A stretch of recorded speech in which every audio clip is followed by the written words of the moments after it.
comme beaucoup d'étudiants, j'étais surtout intéressé par les animaux. Et pendant des années, j'ai fait du travail même assez pointu sur les animaux fossiles, etc. Et puis un jour, j'habitais le quartier latin à Paris. Il y avait sur ma fenêtre une espèce de pot de terre. J'avais jamais, c'est pas moi qui l'avais mis, je sais même pas comment c'est venu là. Et puis un matin, j'ai vu une plante qui sortait.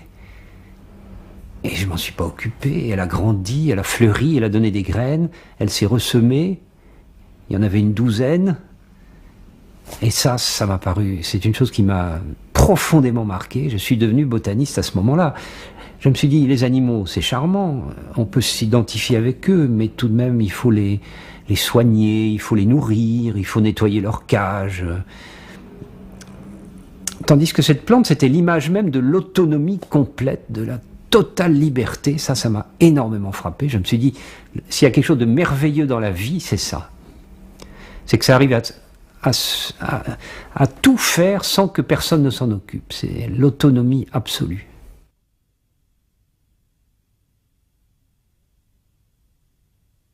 Moi, j'ai une définition un peu bête. C'est celle que j'ai donnée dans le film Arbre. Tu rentres dedans en bagnole. Si la bagnole est cassée, c'est que c'est un arbre. C'est moins bête que ça n'en a l'air parce que ça fait référence à des questions de dimension, de mécanique, de dureté du matériau. Et donc, il me semble qu'il y a là l'essentiel de la définition. Alors, on peut évidemment donner à cette définition une allure plus formelle, mais ça ne changera rien. Je crois que c'est plus parlant comme ça. Quant à définir la forêt, ça c'est autre chose. Ça c'est réellement autre chose. Et là encore, quand on dit forêt, on a tous une image mentale qui se met en place. Mais je suis persuadé que si tu parles de forêt à quelqu'un qui habite au-delà du cercle polaire ou à un habitant des régions équatoriales, ils n'auront évidemment pas dans la tête la même forêt. Ils auront peut-être à peu près le même arbre, mais sûrement pas la même forêt. Définir la forêt, ça, bon, on peut s'attaquer à la question. Ce que je peux dire à ce point, c'est que les définitions que j'ai vues dans les ouvrages, qu'il s'agisse des dictionnaires ou des ouvrages scientifiques, elles sont toutes exécrables. J'ai pas vu de bonne définition de la forêt. Je ne suis pas capable pour autant d'en faire une meilleure, mais c'est réellement ce genre de réalité impossible à définir. C'est pour le moment trop compliqué. Oui, sa complexité rend une définition simple impossible. Exact, oui. Oui. C'est un peu comme si on te demandait de définir l'être humain. Tu ne pourrais pas le faire de façon simple, voilà. Il faudrait forcément rentrer dans des développements compliqués. Alors on se dit, mais ça, c'est pas une définition.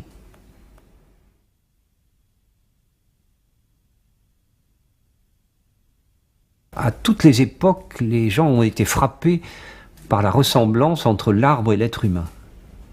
On dit par exemple étêter un arbre, n'est-ce pas? Lui couper la tête, c'est rigolo, il n'y a pas de tête dans un arbre.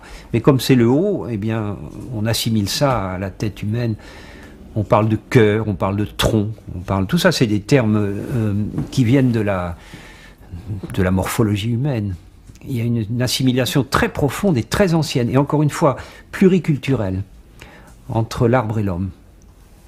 Alors on pourrait s'attendre à ce qu'il y ait des similitudes, et de fait il suffit de feuilleter un peu la littérature et on voit que on a toujours fait parler les arbres, on les trouve menaçants, on compare leurs branches à des bras et leurs racines à des griffes, et alors selon l'état d'esprit où on les voit agréables ou terrifiants, mais tout ça c'est de l'anthropomorphisme. L'arbre il s'en fiche, il n'a pas demandé à être comparé à un homme, et personnellement j'ai horreur de cet anthropomorphisme. Et je pense qu'on comprend mieux l'arbre dès l'instant qu'on laisse tomber, mais c'est un effort, hein, dès l'instant qu'on laisse tomber toute cette sorte de comparaison. Parce qu'à ce moment-là, les différences apparaissent mieux. Alors, les différences m'intéressent, bien sûr. La plus évidente, c'est que l'arbre est fixé, tandis que l'homme est mobile. Ça a l'air de rien, mais ça impose... Ça n'est que la première différence d'une très longue liste. Si l'homme est mobile, il peut se déplacer à la recherche de sa nourriture ou de ses partenaires sexuels. Si l'arbre est immobile, il va falloir qu'il fasse appel à une toute autre nourriture. Il va falloir que ça soit sa nourriture qui vienne à lui. Quant aux partenaires sexuels, ça nous place dans une situation dont nous n'avons absolument pas l'habitude. Comment faire de la sexualité efficace quand les deux partenaires sont fixés à, bon, disons, 300 mètres de distance? Et c'est une problématique totalement différente. Je crois que l'arbre et l'homme, à part la verticalité, ça s'arrête à peu près là, les ressemblances.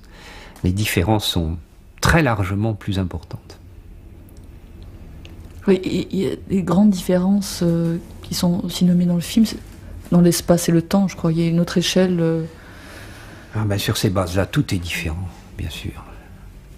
Donc je reviens à la question de l'alimentation. L'arbre, ne pouvant aller à la rencontre de sa nourriture, il faut que ça soit sa nourriture qui vienne à lui. Sinon, il meurt de faim. La nourriture en question, c'est le gaz carbonique atmosphérique et la lumière solaire. Donc c'est trivial, il y a ça partout. C'est vrai qu'il n'y a plus besoin de se déplacer, puisqu'il y a ça partout. Seulement, les physiciens nous apprennent que le flux énergétique de l'énergie solaire est assez bas par rapport à notre nourriture, à nous, animale. Et donc, il va falloir que l'arbre développe des capteurs énormes. La ressource étant faible, il faut que le capteur soit gigantesque. Je voudrais rappeler qu'un arbre moyen, pas un grand arbre des forêts équatoriales, mais un petit arbre des rues de nos villes, c'est facilement 150 à 200 hectares de surface. Si on cumule les feuilles, les branches, le tronc, les racines, les grosses racines, les petites racines et les très fines racines et les poils absorbants, 200 hectares, ce chiffre n'a pas été critiqué et il n'est sûrement pas exagéré. Voilà une belle différence avec l'être humain. Parce que l'être humain, c'est quoi sa surface? C'est 2 mètres carrés, 3 mètres carrés. Je n'ai pas fait le calcul, mais c'est pas plus que ça. Parce que si on veut être mobile, il faut une petite surface. Tandis que si on se résout à être fixé, une très grande surface n'a plus aucune espèce d'inconvénient. Voilà la différence de forme et de surface qu'impose la différence alimentaire. Partant de là, toute l'utilisation de l'espace et du temps devient profondément différente de la nôtre. En tant qu'être mobile, l'être humain, mais vous pourrez le dire de n'importe quel animal, il domine relativement bien l'espace. On peut se déplacer. Bon, pas de problème, c'est notre vocation, on est fait pour ça. Mais en contrepartie, le temps, nous le gérons très mal. Le temps, l'écoulement du temps pour l'être humain, c'est toujours un formidable sujet d'étonnement. Yves Coppens, je me rappelle ce qu'il disait hier soir, le résultat de l'évolution, ça nous paraît miraculeux de voir 2 espèces dériver l'une de l'autre et tout d'un coup elles sont différentes. Ce qui se passe, c'est que nous n'arrivons pas à intégrer le facteur temps. Donc nous sommes bons dans le maniement de l'espace et mauvais dans la gestion du temps. Je dirais que l'arbre, c'est exactement la même chose. Son immobilité le rend, c'est vrai, assez inefficace en matière d'exploration de l'espace. Encore qu'il peut explorer son espace en grandissant, mais ça ne va pas très loin. Par contre, la gestion du temps, alors ça, c'est vraiment son affaire. Les arbres sont les plantes en général, les arbres peut-être plus particulièrement, sont des véritables champions de la gestion, de la compréhension, de l'utilisation du temps. À un point qui, à la limite, nous mettrait presque dans l'embarras.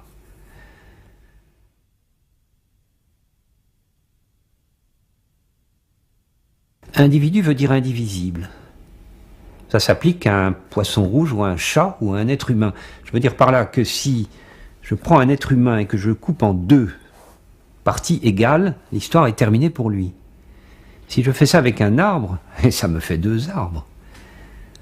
Et si tu me donnes un sécateur et un peu de temps, je peux faire des milliers d'arbres à partir d'un arbre. On voit bien que ce n'est pas indivisible. C'est donc pas un individu. Ça, c'est une première partie de la réponse. Il y a une autre partie qui est l'homogénéité génétique qu'on associe habituellement à l'idée d'individu. Maintenant, on sait qu'il y a plusieurs génomes dans le même arbre. Donc c'est une raison supplémentaire de ne pas les considérer comme des individus. Bien que ça soit, je suis d'accord, bien que ça soit très habituel. Les gens assimilent volontiers l'arbre à un être humain. À ce moment-là, on parle d'individu. Mais alors, quelle est sa partie vitale ? Il n'y a pas de partie vitale, c'est ça qui est très étonnant. Ce sont des êtres vivants monstrueusement grands, de très loin les plus grands, les plus lourds, les plus énormes de tous les êtres vivants qui aient jamais existé. Et cependant, les tuer n'est pas facile, parce que un animal, si grand soit-il, si je connais à peu près son anatomie, je peux percer à un endroit précis, il meurt. Il y a plusieurs organes vitaux. L'arbre, il n'a pas d'organe vital. Je peux en retirer la moitié, l'autre moitié continue à vivre. C'est intéressant, cette notion d'absence d'organe vital.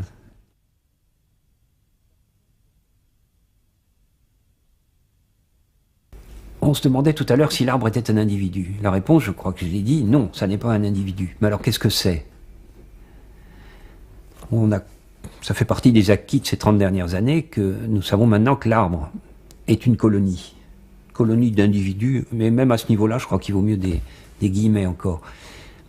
Alors, le passage de l'individu à la colonie, les zoologistes le savent bien, par exemple ceux qui étudient le corail, ce passage correspond à une acquisition de l'immortalité. L'individu est mortel, tous les individus sont mortels. Par contre, si on passe à l'état coloniaire, la colonie n'est pas forcément mortelle. La colonie corallienne, on sait bien qu'elle est immortelle, elle est virtuellement immortelle. Un récif de corail, c'est capable de devenir tellement gros que sous son poids, ça fait enfoncer l'île qui la porte. Mais il n'empêche que le corail continue à pousser par en haut, de manière à se maintenir dans la zone bien éclairée de la mer. Et donc, c'est des organismes vivants qui sont capables de passer des époques géologiques entières, tout en restant vivantes. Eh bien, pour l'arbre, c'est la même chose. La colonie arbre, il faut la considérer comme virtuellement immortelle. Attention, ça ne veut pas dire que les arbres ne meurent pas, bien sûr, tout le monde sait bien qu'ils meurent. Ce qui est très important, c'est ce que signifie ce terme virtuellement. Quand l'arbre meurt, c'est à la suite d'une attaque extérieure. Ça peut être n'importe quoi, ça peut être un coup de vent qui le fait tomber, ça peut être la foudre qui tombe dessus, ça peut être un bûcheron qui le coupe, ça peut être un pathogène qui le fait crever. Mais c'est toujours une cause extérieure. Il n'y a pas de sénescence dans l'arbre. C'est ça que veut dire virtuellement immortel. Là aussi, ce serait différent de nous, parce que nous, on pourrait se placer dans les meilleures conditions imaginables. Il n'empêche que notre vie, elle est très brièvement limitée. Parce que nous vivons selon un programme de sénescence. Et tous les animaux libres, en général, encore une fois, tous les individus vivent selon un espèce de programme de sénescence. Mais pourquoi parle-t-on de durée de vie d'un arbre, alors? Moyenne? Parce que la sensibilité aux pathogènes, par exemple, évolue pendant la durée de vie de l'arbre. Et c'est vrai que des arbres réputés pour être à vie courte, comme les parasoliers d'Amazonie, les cécropias d'Amazonie, les parasoliers d'Afrique ou chez nous les bouleaux, par exemple, ce n'est pas des arbres qui vivent très longtemps.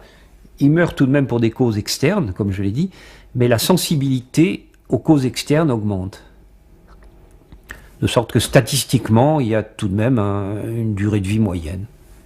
Bon, c'est clair qu'un bouleau, ça vit moins qu'un frêne, et un frêne moins qu'un chêne, et un chêne moins qu'un pin de Californie, voilà. Et tous les arbres sont coloniaires ou il existe des espèces coloniaires et d'autres? Non, ils ne sont pas tous coloniaires, c'est ça qui est intéressant. Apparemment, dans l'évolution des arbres, d'après ce qu'on en sait, à l'examen des arbres fossiles, les premiers n'étaient pas coloniaires. C'était des structures unitaires. Et encore dans la nature actuelle, un palmier, par exemple, ou un araucaria, je ne sais pas si tu vois ce que je veux dire avec ces arbres magnifiques. Bon, ça, c'est pas coloniaire, c'est totalement unitaire. Et on peut le considérer comme des solutions archaïques. La coloniarité a été acquise après des plantes modernes comme celle-là. Voilà, il faut un mot d'explication. L'arbre était vertical. Il s'est retrouvé incliné, je ne sais pas trop pourquoi, peut-être simplement la gravité. Sa réaction a été de produire un autre petit arbre. Un palmier n'est pas capable de faire ça. Si un palmier est incliné, il reste incliné, c'est tout. Celui-là est déjà coloniaire. Il a donc émis un petit arbre qui a récupéré la position verticale et qui, à terme, va faire disparaître la partie inclinée. Donc tout ça est voué à disparaître. Ce qui est intéressant sur cet objet que j'ai ramené d'Australie, c'est que on voit très bien qu'il s'agit d'un petit arbre qui pousse sur un grand, puisque les racines sont parfaitement évidentes. Donc voilà, c'est l'acquisition de la coloniarité.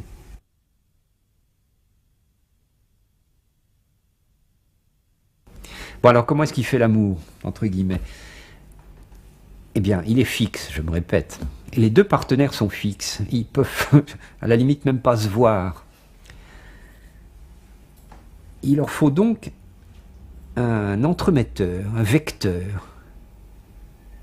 Alors, il y en a un qui leur vient, encore une fois, je suis moi-même très anthropomorphique, il y en a un qui leur vient à l'idée immédiatement, c'est le vent. De fait, il y a beaucoup de plantes, beaucoup d'arbres notamment, qui utilisent le vent pour amener les cellules sexuelles de l'un jusqu'à l'autre. L'ennui, c'est que le vent n'est pas sélectif. La plupart de ces cellules sexuelles, elles vont tomber sur des parkings ou dans la rivière et c'est perdu. La seule manière de contrer ça, c'est de produire un nombre astronomique de ces cellules sexuelles. De sorte que statistiquement, il y en a tout de même quelques-unes qui vont aller jusqu'au partenaire. Il y a un vecteur qui est beaucoup plus astucieux. C'est de faire appel à l'animal. Parce que lui, il est mobile. Alors, donc cet animal, il faut l'attirer pour qu'il se charge des cellules sexuelles. Comment fait-on pour attirer un animal?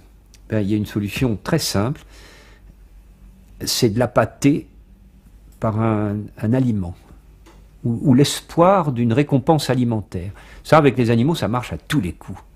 Je dis, mais l'être humain aussi, hein, je ne distingue pas l'être humain des autres animaux. Moi, quand je vois mes étudiants qui montent dans un arbre pour cueillir des abricots, ben, ça me fait marrer, je leur dis...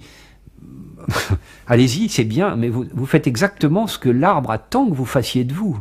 Ça les refroidit un petit peu, ça. Bon, bref, l'arbre sait comment attirer l'animal. Il attire cet animal par des formes séduisantes, c'est les fleurs, par des couleurs qui sont belles. Là, ça reste encore assez intellectuel, c'est beau, c'est attirant. Mais finalement, la motivation, elle est alimentaire. L'animal, il sait très rapidement, parce qu'il est capable d'entraînement et d'apprentissage, il sait très vite que s'il vient vers cette fleur-là, qui a cette forme, et s'il cède à ce parfum qui lui plaît, eh bien, il aura une récompense alimentaire. Il n'a pas besoin de très longtemps, il sait que ça va marcher. Et il a effectivement une récompense alimentaire, c'est le nectar des fleurs, et c'est un aliment superbe, il faut dire, sucré, avec un goût extraordinaire. Nous-mêmes, nous pouvons l'éprouver avec le miel, d'une certaine manière. Donc l'animal vient. Il transporte les cellules sexuelles de l'arbre. Mais je peux garantir, je peux affirmer qu'il n'en sait rien. En tout cas, ce n'est pas pour ça qu'il est venu.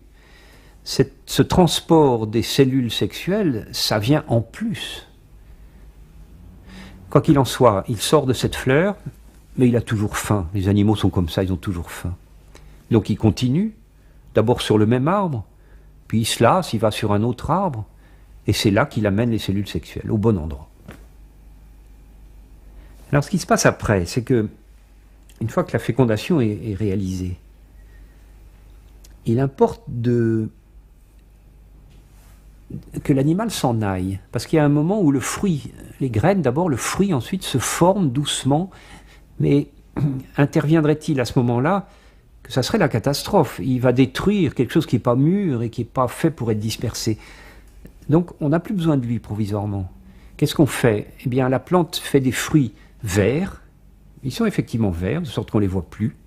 Un fruit vert, ça dit bien ce que ça veut dire.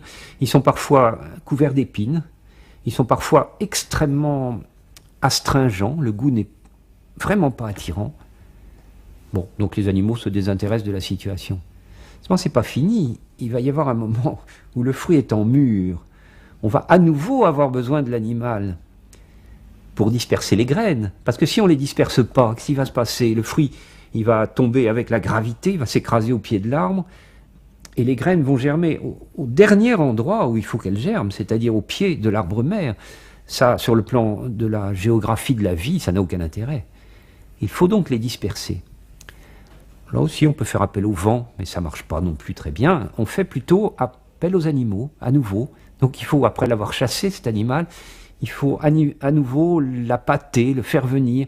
Là, la technique est belle, c'est des fruits dont la forme est sympathique. dont la couleur est alléchante. Quand on les ouvre, le parfum est délicieux. Et donc l'animal, il vient à nouveau. C'est pas le même animal que pour transporter les gamètes, les cellules sexuelles, mais c'est un autre animal. Il vient, il mange, puisqu'il a toujours faim. Il avale les graines descendent dans son tractus digestif et il les disperse dans la nature, mais très loin, puisqu'il est mobile. Et, je ne voudrais pas être discourtois, mais pour moi l'animal, il est manipulé dans cette histoire. Il est manipulé. Parce qu'à chaque fois, sa motivation est alimentaire, et à chaque fois, on lui fait faire par derrière des choses dont il n'a même pas conscience. On fait fonctionner son insu. Et ça me fait irrésistiblement penser à une vicomtesse britannique. Je ne sais pas pourquoi je l'imagine britannique, un peu sélecte comme ça.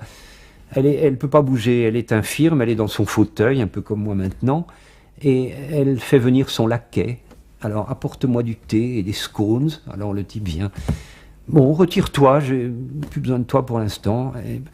Bon, puis après un moment, il faut qu'il revienne parce qu'il faut desservir et chasser les miettes. Alors, reviens. Alors, le type revient, et puis, voilà, j'ai l'impression que les animaux là-dedans, bien qu'ils aient un cerveau et que la plante n'en ait pas, ils sont un peu les laquais. Ils sont un peu manipulés par la plante. Et le fond de l'affaire, je crois que c'est un conflit entre la gestion du temps et la gestion de l'espace. L'animal, il gère l'espace, je l'ai dit, mais il ne sait pas gérer le temps. La plante, elle ne sait pas gérer l'espace puisqu'elle est immobile, mais elle a une gestion du temps, une espèce de jouissance du temps qui est finalement victorieuse par rapport à ceux qui gèrent l'espace. Et je suis désolé, mais j'ai l'impression que l'animal, et même l'être humain, je parlais de mes étudiants tout à l'heure, ils sont manipulés dans l'affaire. Donc, sans cerveau, nous sommes dominés par un autre être vivant qui n'a pas de cerveau, mais qui nous roule dans la farine.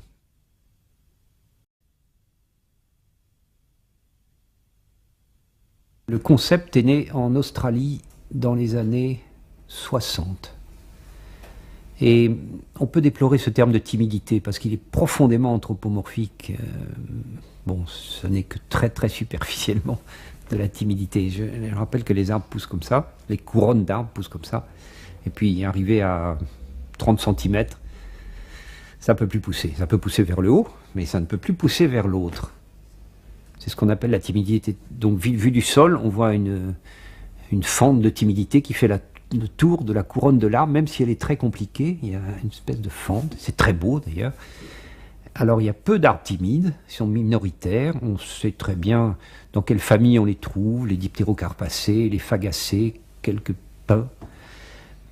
Bon, voilà le problème. Alors, les Australiens, en découvrant cette crown shyness, ils avaient dit, c'est pas compliqué, quand il y a du vent, les mouvements de balancement des arbres ne sont pas les mêmes, donc il y a un frottement, il y a une abrasion. Ils ont mis ça sur le dos de l'abrasion. Mais nous, avec les travaux qu'on a fait sur les canopées, on se pose sur la fente de timidité et on peut très facilement voir que ce n'est pas de l'abrasion, puisqu'il n'y a rien d'abîmé. Les branches cessent de pousser. Ce n'est pas qu'elles sont cassées ou abîmées d'une manière quelconque, elles cessent tout simplement de pousser. C'est ça la timidité. Le problème en est là, c'est un exemple typique de ce qu'il va falloir démêler dans les années qui viennent. On pense, mais ça n'est qu'une supposition, on pense à un échange gazeux entre les deux arbres, à une concentration qui est elle-même responsable de la largeur de la fente de timidité. On a essayé de mettre des capteurs de gaz, mais ça, comme ça se passe à 40 mètres de haut, c'est pas très facile. Jusqu'à présent, on n'a pas réussi. Alors, il faut savoir aussi que à cette timidité aérienne correspond une éventuelle timidité racinaire. Il y a des arbres qui ne veulent pas mélanger leurs racines. Mais où ça devient drôle, c'est que l'observation de la partie aérienne ne permet absolument pas de dire si les racines vont être timides ou pas. Il y a des arbres qui sont très timides en haut et pas du tout timides en bas. Et puis il y a des arbres qui sont, au contraire, ça a été montré par des Canadiens, ils sont très timides en bas, les racines ne s'approchent pas les unes des autres, mais par contre en haut c'est très libéral. Donc il y a toutes les situations possibles.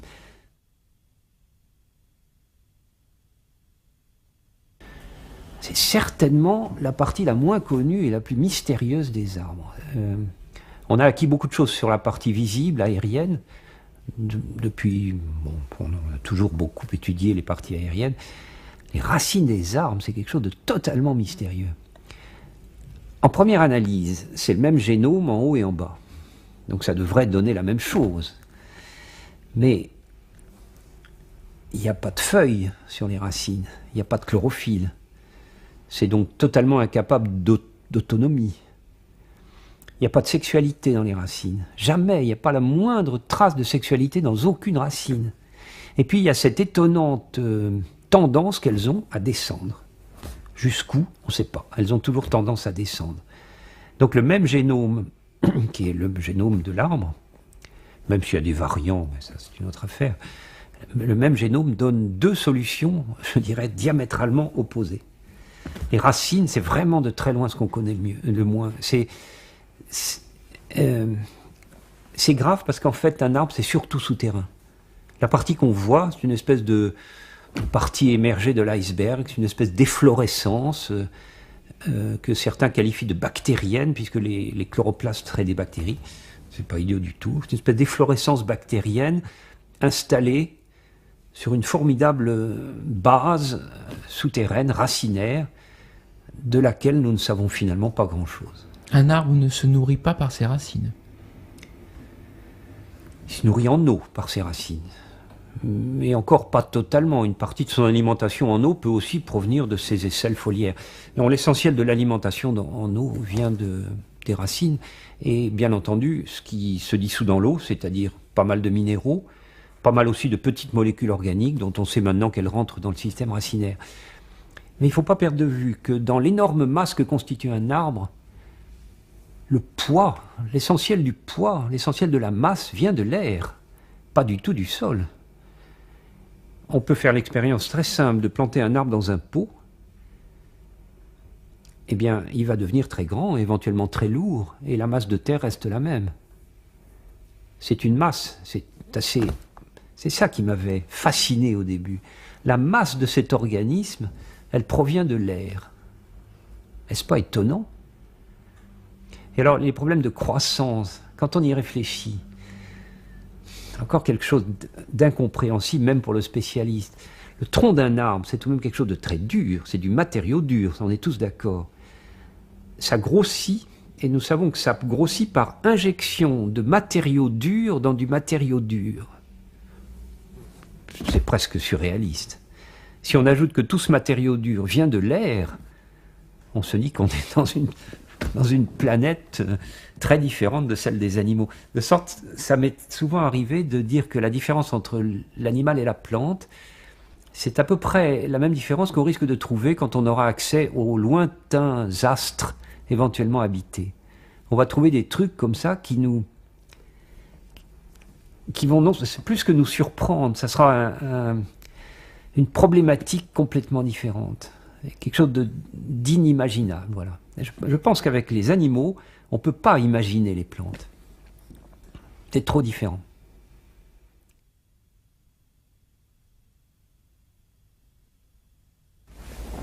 Alors, il ne faut pas croire que les recherches sur l'arbre, ça soit récent. Hein. J'ai trouvé dans Leonardo da Vinci un traité de l'arbre, un traité du dessin de l'arbre, qui est tout à fait étonnant. Hein. À l'époque de la Renaissance, on savait déjà beaucoup de choses. Et les recherches sur l'arbre n'ont jamais cessé. Donc c'est une espèce de constante, de curiosité de l'être humain vis-à-vis de l'arbre.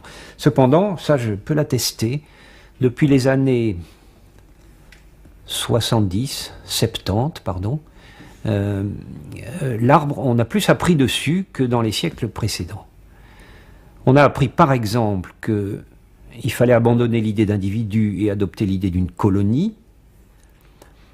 On a accédé à cette question de l'immortalité potentielle ou virtuelle liée à la coloniarité.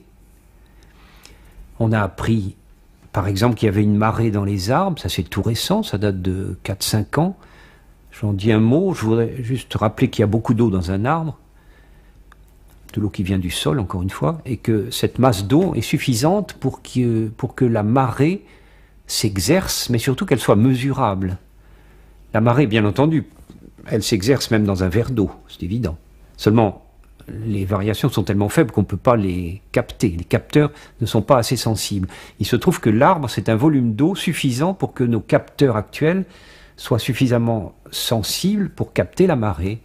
Alors, ça se traduit par un rétrécissement du tronc et une augmentation du tronc de quelques microns.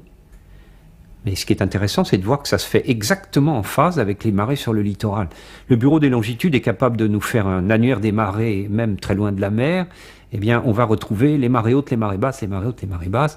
Et plus intéressant, on retrouve les vives eaux, où la Terre et le Soleil tirent en même temps. La Lune et le Soleil tirent en même temps sur la Terre. Et puis les mortes eaux, où la Lune et le Soleil ont plutôt tendance à se contrarier. Donc il y a maintenant une marée dans les arbres. Voilà. Alors, il reste beaucoup de questions aussi, hein. On a fait beaucoup de progrès, mais il reste d'énormes questions. L'une qui me vient à l'esprit, c'est comment l'arbre utilise-t-il cette marée? Pour un biologiste, c'est impensable qu'un effet comme celui-là n'ait pas été utilisé par la biologie. Je suis prêt à parier que l'arbre tire parti de cette marée, mais pour l'instant, nous ne le savons pas. La question du génome aussi. Nous étions partis sur les arbres avec des idées zoocentriques. Le génome de l'arbre, il devait être comme le génome humain ou comme le génome des animaux, c'est-à-dire un génome du haut en bas de son organisation, comme moi j'ai un génome depuis la plante de mes pieds jusqu'au sommet de mon crâne. Ça veut dire que toutes mes cellules, sans aucune exception, ont la même information génétique. Puis on était parti aussi sur l'idée d'une stabilité temporelle du génome, c'est-à-dire que l'arbre qu'on a devant nous, il était censé avoir le même génome que la graine qui lui a donné naissance. De même que nous avons le génome que nous avions lorsque nous étions dans le ventre de notre mère. Donc cette stabilité spatiale et temporelle, elle était considérée comme... À vrai dire, c'était même pas une question, on ne se posait pas la question, c'était comme ça. Les arbres étaient priés de se plier aux habitudes animales. Alors depuis qu'on travaille sur les canopées des forêts équatoriales, on a pu faire des prélèvements de différentes parties de la couronne d'un énorme arbre, et quand on fait l'analyse de l'ADN, on s'aperçoit que ce n'est pas le même. Il faut se rendre à l'évidence. Maintenant, c'est une idée qui est à peu près admise partout. Il y a plusieurs variantes du génome dans le même arbre. Ça, c'est un acquis scientifique dont on n'a pas encore fini de tirer parti. Et là aussi, il va falloir qu'on arrive à comprendre pourquoi la grande plante fait ça. Quel est l'avantage qu'elle a à faire ça? Ça va être le travail des années qui viennent. Mais les faits sont là maintenant. Est-ce que ça voudrait dire qu'elle a une capacité d'adaptation à des modifications climatiques, oui, d'environnement? Sans aucun doute, oui. Mais une curieuse capacité d'adaptation qui n'est pas non plus comparable à celle de l'animal ou de l'être humain. Mon sentiment, mais pour l'instant, ça n'est qu'un sentiment, voilà, c'est pas une démonstration scientifique, c'est que la très grande durée de vie de l'arbre lui permet de traverser des époques climatiques différentes, des glaciations par exemple. S'il n'avait qu'un seul génome, il serait éliminé.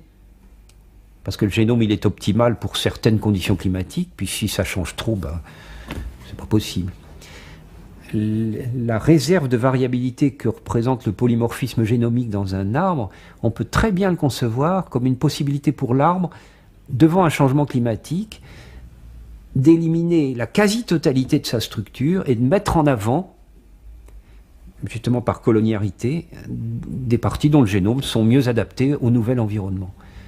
Je pense que s'ils arrivent à vivre si longtemps, c'est aussi parce qu'ils sont capables de changer de génome. Là, le point clé, c'est l'immobilité. Un animal, qu'est-ce qu'il fait si le milieu ne lui convient plus? Ben, il a la ressource de retourner et chercher un endroit qui lui convient. L'arbre, il ne peut pas faire ça, étant donné qu'il est fixe, il ne peut pas bouger, il est donc obligé de se changer lui-même, ce qui suppose un changement génétique.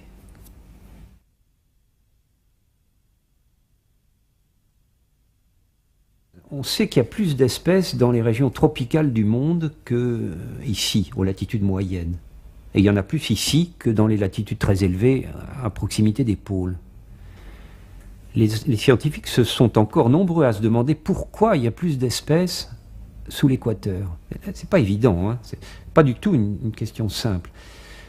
Une des réponses, c'est qu'il y a dans les régions équatoriales une formidable source d'espèces, animales et végétales, mais alors c'est quelque chose qui va très vite et qui est extrêmement productif. Eh bien cette source d'espèces, c'est là que je réponds à ta question, cette source d'espèces, c'est l'interface plante-animale. C'est ce qu'on appelle maintenant la coévolution. Ça, c'est quelque chose d'extraordinaire qui avait été pressenti par Darwin, apparemment, par Lamarck également, par Dobzhansky plus récemment, et puis c'est maintenant confirmé par les généticiens de l'école la plus en pointe. Ça fonctionne comme ça. Une plante, elle met en place des défenses biochimiques pour ne pas être mangée par l'animal. Ça marche un certain temps. L'animal lui fiche la paix.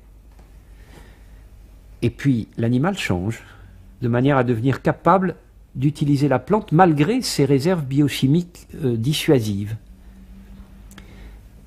Et je vais prendre un cas plus concret. L'animal serait un papillon Heliconius et la plante serait une passiflore. La passiflore est toxique, donc l'Heliconius est obligé de se nourrir ailleurs. Et puis il trouve le moyen, malgré tout, de se nourrir sur cette plante à condition que l'animal se change lui-même d'une génération à l'autre. On est dans le domaine de l'évolution animale. Et non seulement il arrive à se nourrir de la plante, mais il tire parti de cette substance toxique qu'elle contient parce que ses chenilles deviennent toxiques. Et du coup, les oiseaux ne peuvent plus les manger. Et le papillon adulte qui sort, qui va être produit finalement par cette chenille, il est lui-même toxique. De sorte que les animaux ne les mangent pas. Et pour que l'animal ne le mange pas, il ne suffit pas d'être toxique, parce que s'il est mangé, l'oiseau va mourir, mais ça ne l'avance pas beaucoup. Les animaux toxiques sont généralement admirablement beaux. C'est un signal. Ça veut dire « ne me mange pas », parce que sinon tu crèves.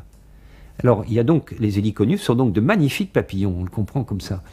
Alors ça va très loin, parce que des papillons de la même région, sans être toxiques, il suffit qu'ils prennent un peu l'allure de l'Heliconius pour être à l'abri des oiseaux.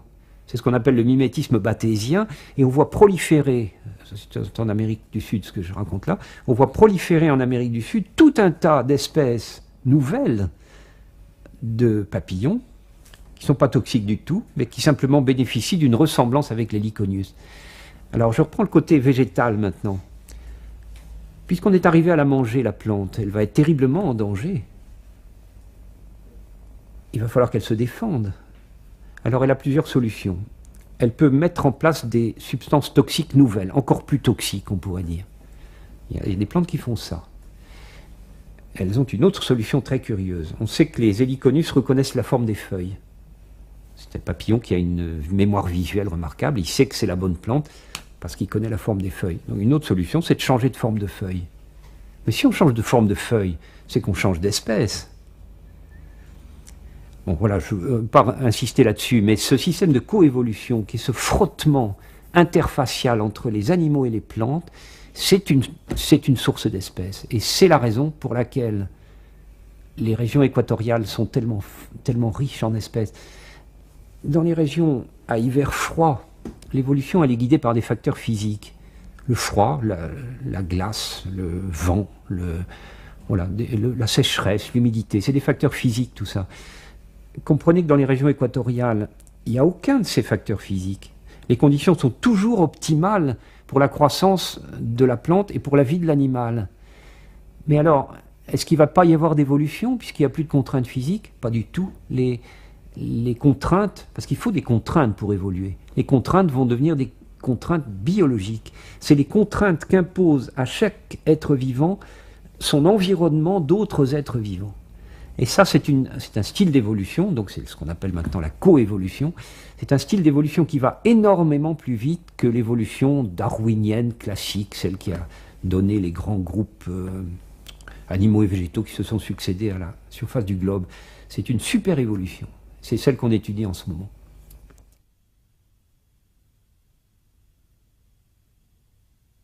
On sait maintenant que les arbres communiquent entre eux, oui. Et c'est vrai que mon collègue Van Hoven, l'université de Pretoria, c'est ça? Pretoria, oui. Il a été invité à Montpellier pour un colloque sur l'arbre. Et il nous a stupéfaits avec cette histoire-là. Je la rappelle brièvement.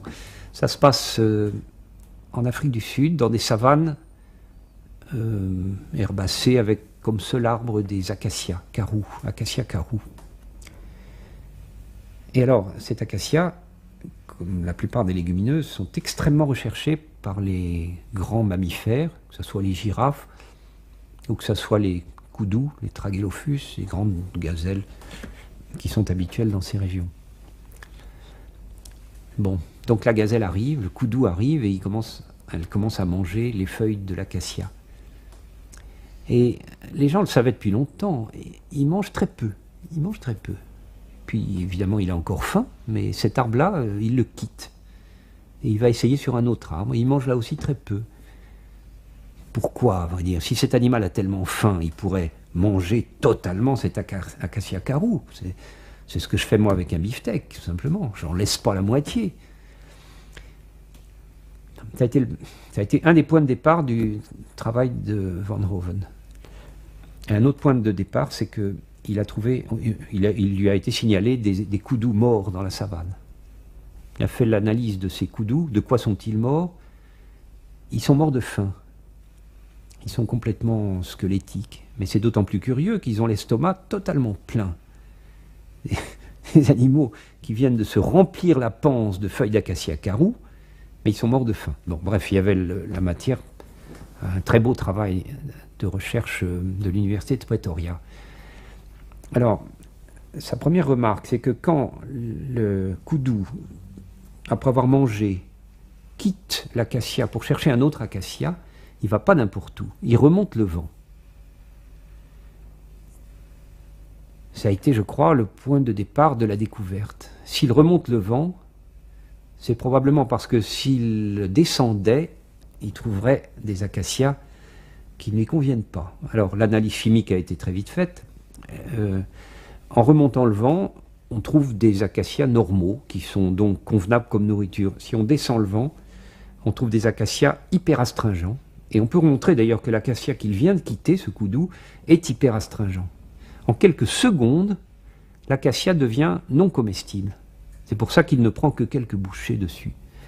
Mais ce qui est étonnant, c'est que ces quelques bouchées, ce traumatisme que représente la prédation par le koudou, ça met en place des mécanismes biochimiques assez simples d'ailleurs, et ça se traduit par une sécrétion d'éthylène, un gaz qui donc descend le vent, et les acacias carou qui sont sous le vent, eh bien, ils sont prévenus et ils deviennent astringents.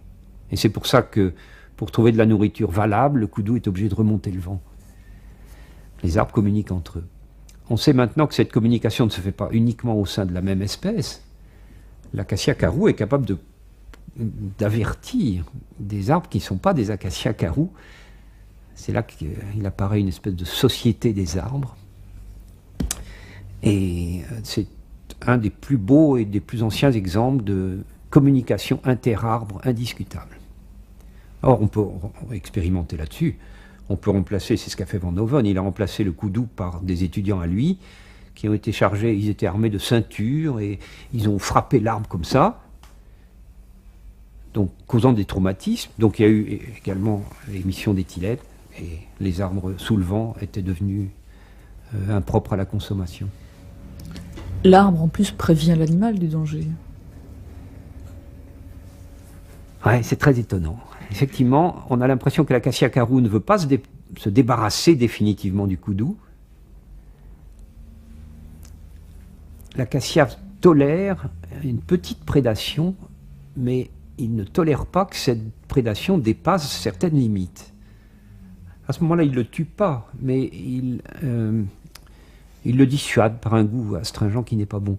Alors, les koudous morts dont je parlais, c'est simplement lié à la très mauvaise habitude. Enfin, mauvais, pas prendre parti, mais c'est vrai qu'on met des barbelés dans la savane, là, comme ailleurs, et il y a des grands ranchs pour les élevages. Alors, le koudou ne peut pas remonter le vent, puisqu'il se heurte à des clôtures. Donc, il est obligé de se nourrir avec de l'acacia hyper astringent. C'est pas bon, mais enfin, quand on n'a pas le choix, il est bien obligé de se nourrir comme ça. C'est fallacieux parce qu'il ne peut pas digérer. Le caractère astringent, c'est un polyphénol ultra condensé, ultra polymérisé, du groupe des tanins. Et quand on a trop de tanins dans l'estomac, ben, on ne peut pas digérer. C'est pour ça qu'il meurt de faim avec l'estomac plein. Mais c'est amusant de voir que la plante tolère son adversaire. Il ne s'agit pas de le tuer, il s'agit simplement de le dissuader. Je trouve ça intéressant. Comme si, bon, c'est peut-être aller un peu trop loin, mais il y a une exigence de biodiversité et il importe pour chacun des partenaires que la biodiversité reste intacte.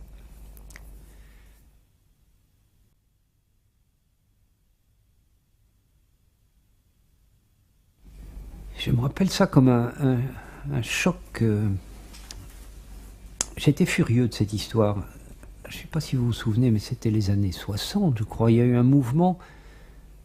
On voulait arrêter l'exploitation de l'ivoire animal, parce que c'était évidemment tuer ces pauvres éléphants. Et on nous présentait comme une victoire écologique qu'à la place, on allait utiliser l'ivoire végétal. Je me suis dit, c'est bien gentil, mais les arbres qui produisent l'ivoire, qui sont des petits palmiers amazoniens, ils sont tout aussi précieux que les éléphants. Ils sont encore plus menacés, puisque c'était des forêts du pied des Andes qui ont disparu depuis, hélas. Et puis, pourquoi faut-il qu'automatiquement on préfère taper dans la ressource végétale plutôt que dans la ressource animale? Je n'en vois pas de fondement. Je ne vois pas de fondement objectif à cette préférence. Il faut savoir que nous pourrions nous passer des animaux, mais nous ne pourrions pas nous passer des plantes, nous ne pourrions pas survivre plus d'une semaine maximum s'il n'existait pas de plantes. Alors j'ai rien contre les éléphants, bien sûr, mais je ne vois pas pourquoi il faudrait détruire les peuplements de palmiers qui donnent l'ivoire. D'autant plus que cet ivoire, c'est l'intérieur de la graine, donc si on utilise l'ivoire, c'est fini pour la reproduction de ces arbres-là.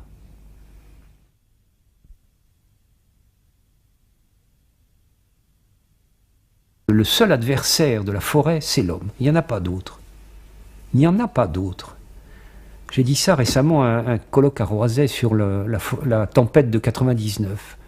Les gens ont poussé des cris. Ils m'ont dit, mais il est évident qu'il y a un autre adversaire de notre forêt de Roisey, c'est le vent. Ça, il est vrai que ça a cassé 90% de leur forêt. Mais j'ai dit non, pas du tout. C'est qu'encore une fois, vous êtes dans un temps animal. Mais si vous adoptiez le temps de l'arbre, vous verrez que ce n'est pas un adversaire, ce coup de vent. C'est au contraire un extraordinaire allié. Est-ce qu'un arbre casse le jour de cette nuit de décembre 99? Est-ce qu'il y a un arbre qui cassait? C'est que ses fibres n'étaient pas assez solides, n'étaient pas assez longues. Est-ce qu'un arbre a été ce jour-là déraciné? C'est que son système racinaire n'est pas bon, tout simplement. Qu'est-ce qu'elle a fait, cette tempête? Elle a sélectionné les arbres qui étaient bons, ceux dont les fibres étaient solides, et ceux dont le système racinaire était suffisamment puissant, ceux dont les rameaux étaient suffisamment souples. Il reste seulement ceux-là. Et alors, l'avenir est à nous. C'est ceux-là qui vont se croiser. Et dans la suite, dans la descendance, eh bien, il n'y aura plus que des arbres. Enfin, il y aura une plus forte probabilité pour qu'il y ait plus d'arbres à fibres longues et solides, à enracinement puissant et à rameaux souples, à condition d'abandonner le temps animal et humain et d'adopter le temps de l'arbre. On voit que c'est un formidable allié, ce coup de vent. Bon, ça ne les a pas convaincus, hein, parce qu'ils avaient perdu leurs beaux arbres autour de chez eux. C'est pas très gentil de dire aux gens que finalement c'était bénéfique. Je m'en rends compte. Mais encore une fois, c'était un conflit entre le temps animal et le temps végétal, ça.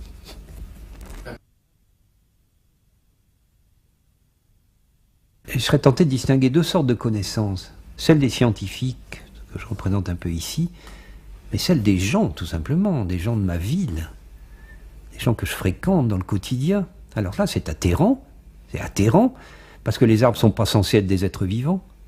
On me dit, mais pourquoi seraient-ils vivants? Ils ne bougent pas, ils ne font pas de bruit. On voit bien qu'ils ne sont pas vivants.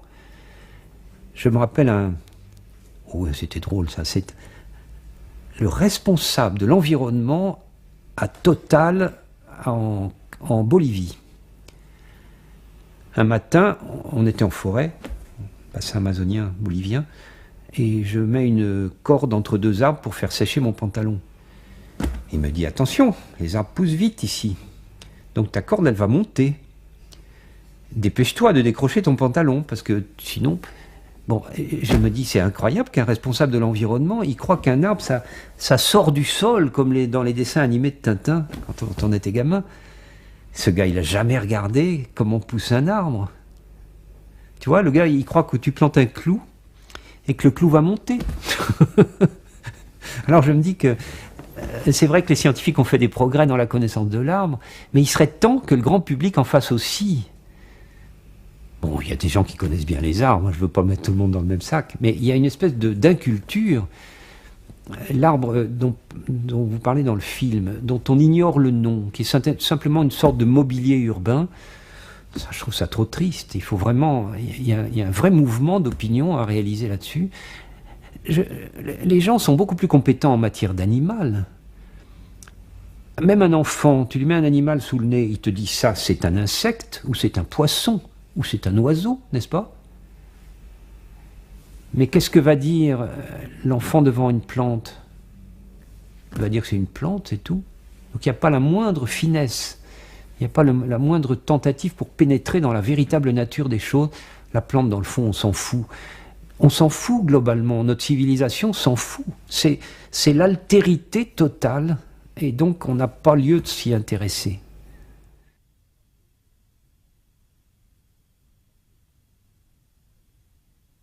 J'ai le sentiment extrêmement fort depuis très très longtemps que le langage scientifique ne suffit pas pour rendre compte de la réalité. Moi, en tant que scientifique, j'utilise le langage scientifique, c'est bien normal. Et à chaque moment, je me dis, bon, c'est la limite ça, on ne peut pas dire plus que ça. Et alors, qui est-ce qui a le langage supplémentaire, celui avec lequel on peut aller plus loin et dire plus de choses que les scientifiques ne peuvent même pas exprimer? C'est la poésie, c'est la littérature. J'ai été extrêmement frappé par le dialogue avec l'arbre de Paul Valéry. Quand il dit « la plante fait voir son temps », j'ai mis des années et des années à comprendre ce que ça voulait dire. Mais maintenant, je trouve ça génial. La plante fait voir son temps.